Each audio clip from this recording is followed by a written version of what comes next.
이왕 우리가 하려고 하는 것이 있다면 잘하는 것이 아무래도 좋겠죠.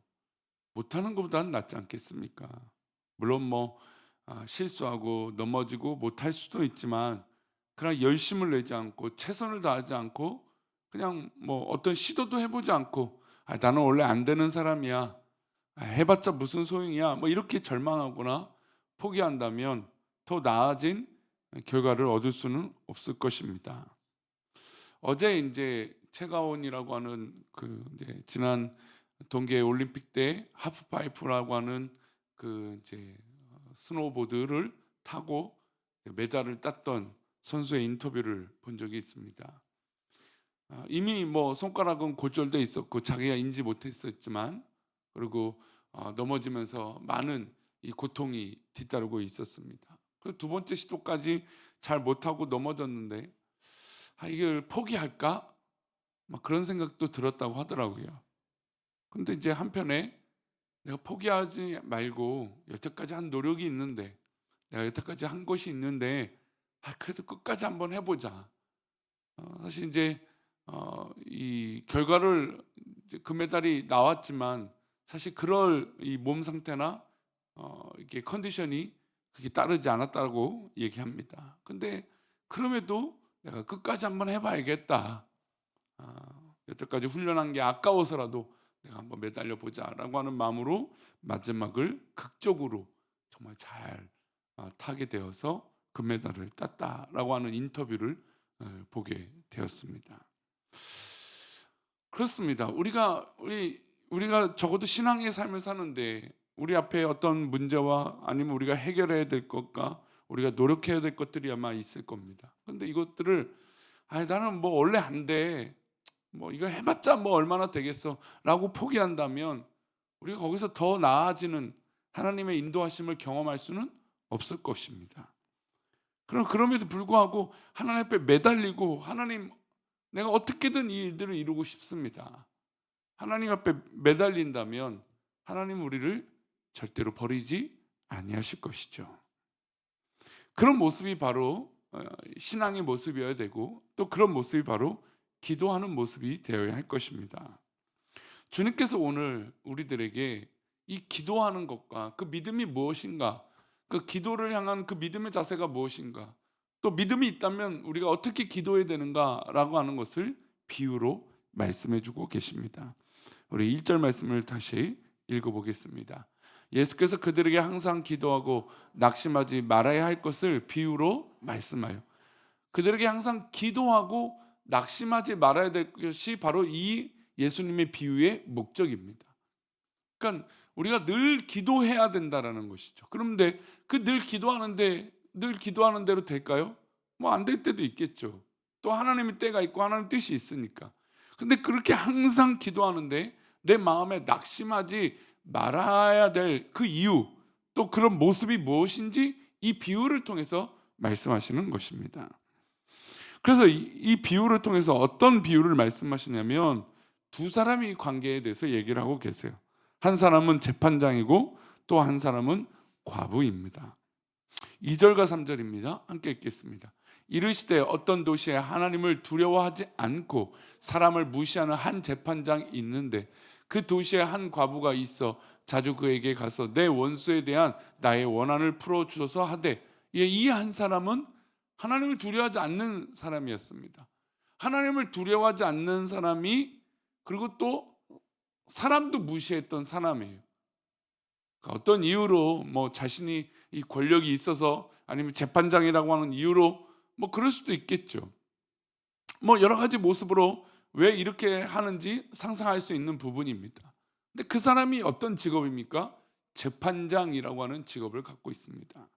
근데 반대로 그 도시에 한 과부가 있습니다. 예수님 당시에 이 과부의 모습은 너무너무 어렵고 힘들고 소외되고 또 차별을 받고 괴로움을 겪고 있던 그런 사람이었습니다. 근데 그 여인이 이 재판장에게 매일 가서, 자주 그에게 가서 내 원수에 대해서 정말 갚아달라고, 풀어달라고, 해결해달라고 매일 같이 자주 가서 이 재판장에게 간구를 하는 것이었습니다. 재판장은 하나님을 두려워하지 않고 사람을 무시하는 재판장입니다. 이런 사람을 재판장에 만약에 만난다면 절망스럽겠죠. 요즘 뭐 사법개혁이니 뭐 이렇게 해갖고 뭐 여러 가지 뭐 모습들이 드러나고 있습니다. 그런데 실제로 정말로 재판장이 뭐 이 재판을 거래를 한다거나 아니면 차별을 한다거나 뭐 법대로 하지 않고 자기 마음대로 해버린다고 하는 이 재판장을 만난다면 이건 뭐 얼마나 최악이지 않겠습니까? 우리는 모두 위로는 하나님 관계, 아래는 사람과의 관계 가운데 살아가는데 이 사람은 하나님도 두려워하지 않고 심지어 사람도 무시해버리는 그런 재판장입니다. 그러니 이 사람이 내리는 판결은 얼마나 불공평했겠습니까? 그러니 이 과부도 자주 그 재판장에 가서 자기의 억울함을 풀어달라고 계속해서 간구하고 있는 겁니다. 왜 그렇습니까? 제대로 그 재판이 되지 않으니까 그냥 계속해서 항소하고 계속해서 읍소하고 또 부탁하고 계속해서 어려움을 얘기하고 있는 것이죠. 근데 이 도시의 과부 한 사람이 이 억울한 일을 또 하필 당했습니다. 이 일을 호소할 곳이 당연히 없겠죠. 뭐 힘도 없고 권력도 없고 능력도 없으니까. 근데 이 과부의 대안이 없는데 오로지 누구한테 이 어려움을 얘기합니까? 재판장에게 매일 찾아갈 수밖에 없었던 것이에요. 얼마나 자주 재판장을 찾아갔는지 모르지만 재판장은 두 손 두 팔을 다 들 정도로 이 여인은 정말 재판장을 괴롭게 했습니다. 4절과 5절입니다. 함께 읽겠습니다. 그가 얼마 동안 듣지 아니하다가 후에 속으로 생각하되 내가 하나님을 두려워하지 않고 사람을 무시하나 이 과부가 나를 번거롭게 하니 내가 그 원한을 풀어주리라. 그렇지 않으면 늘 와서 나를 괴롭게 하리라 하였느니라. 이 재판장이 마음이 바뀌었어요. 왜냐하면 매일같이 자기를 괴롭히는 거예요. 도와달라고, 해결해달라고, 억울하다고, 이게 말이 되냐고. 그러면서 이 여인이 이 재판장에게 계속해서 부탁을 하고 읍소를 하니까 그것이 너무너무 어려웠던 거죠. 다시 한 말씀을 띄워주시면 얼마 동안 듣지 않았어요. 무시를 했던 거죠. 원래 불의한 재판장이니까. 그 불의한 재판장은 하나님을 두려워하지도 않고 사람도 무시했던 그런 재판장이니까 그 말을 듣지 않았던 거예요. 근데 이 5절 말씀 보니까 이 과부가 나를 너무너무 번거롭게 하는 거예요. 귀찮다라는 뜻이죠. 그러니 이거 안 되겠다. 내가 그 말을 좀 들어주고 그 원한을, 그러니까 오죽하면 이렇게 나를 괴롭게 하겠느냐. 내가 하나님도 두려워하지 않고 사람도 두려워하지 않는 그런 사람인데 얼마나 원한이 있고 속상하면 나를 이렇게 힘들게 하는가. 그래서 내가 그 원한을 한번 풀어주겠다. 그렇지 않으면 내가 이 괴롭힘이 너무 날마다 이게 미칠지겠다. 그러니까 이런 얘기가, 이런 판단이 들은 건 이 여인이 매일같이 원한을 풀어달라고 말하는 그 내용이 합당하다는 생각이 들었던 것이죠. 원래는 하나님을 무시하고 사람을 무시하니까 너무 억울하겠다 그런 생각이 들었을 거 아니에요. 근데 그런데도 무시했던 거예요. 근데 이 여인이 그냥 매일같이 자기를 괴롭게 하니까 자기가 그 들었던 내용이 원한이 될 만하고 억울할 만도 하구나 그런 생각이 들었던 거죠. 그리고 내가 이 문제를 해결해 줘야겠다. 그러니까 내가 원한을 풀어주겠다 이런 표현을 쓰겠죠. 그러니까 재판을 제대로 해주겠다 뭐 이런 생각보다는 이 이야기를 들었으니까 내가 이 이야기를 좀 해결해 줘야겠다. 그러니 원한을 풀어주겠다라고 말을 한 것입니다. 결국 과부의 소원을 들어주기로 결정한 것이죠. 주님은 이 비유의 말씀을 하시고 이어서 하나님에 대해서 말씀해 주십니다. 우리 기억하시죠? 이 비유를 예수님이 하신 이유가 무엇입니까? 항상 기도하고 낙심하지 말아야 될 이유를, 그 비유를 설명하신 거예요. 그래서 불의한 재판장과 이 과부의 관계에 대해서, 이 상황에 대해서 설명해 주시고 이제 그것을 풀어 주십니다. 자, 7절 말씀입니다. 하물며 하나님께서 그 밤낮 부르짖는 택하신 자들의 원한을 풀어주지 아니하시겠느냐, 그들에게 오래 참으시겠느냐. 하물며라는 것, 하물며 그렇게 불의한 재판관도 그렇게 날마다 와서 간구하고 괴롭게 하면 그 이야기를 한 번쯤 들어주는데, 그런 불의한 재판장도 하물며 하나님께서 그 밤낮 부르짖는, 그리고 택하신 하나님의 자녀 삼으신 우리들의 기도를, 우리들의 원한을, 우리들의 간구를 풀어주지 아니하시겠느냐. 그들에게, 그러니까 하나님의 믿음의 백성들, 하나님의 자녀들에게 하나님께서 오래 참으시겠냐, 오랫동안 그 응답을 미뤄주시겠냐, 그 뜻이죠.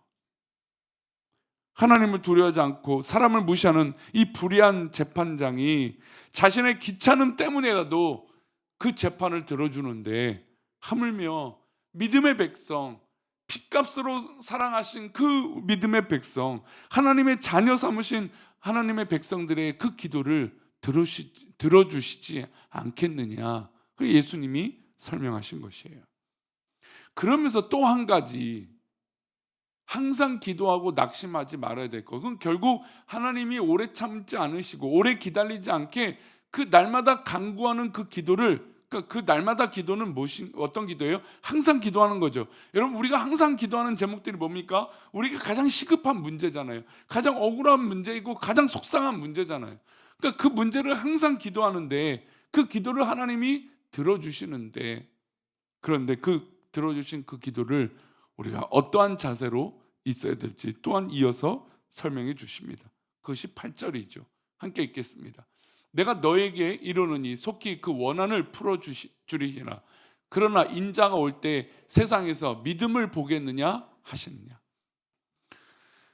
예수님께서 믿음을 언급하신 이유가 있습니다. 우리는 기도하지만 간절히 절박하게 기도하지 않는다는 겁니다.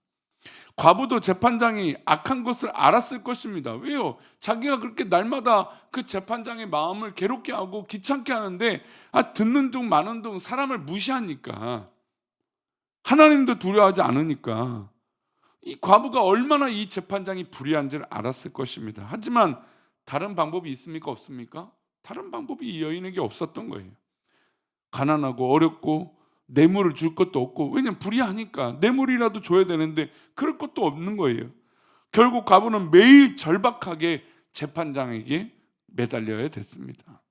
주님은 과부의 절박함을 무엇이라고 표현하신 겁니까? 믿음이라고 표현한 것입니다.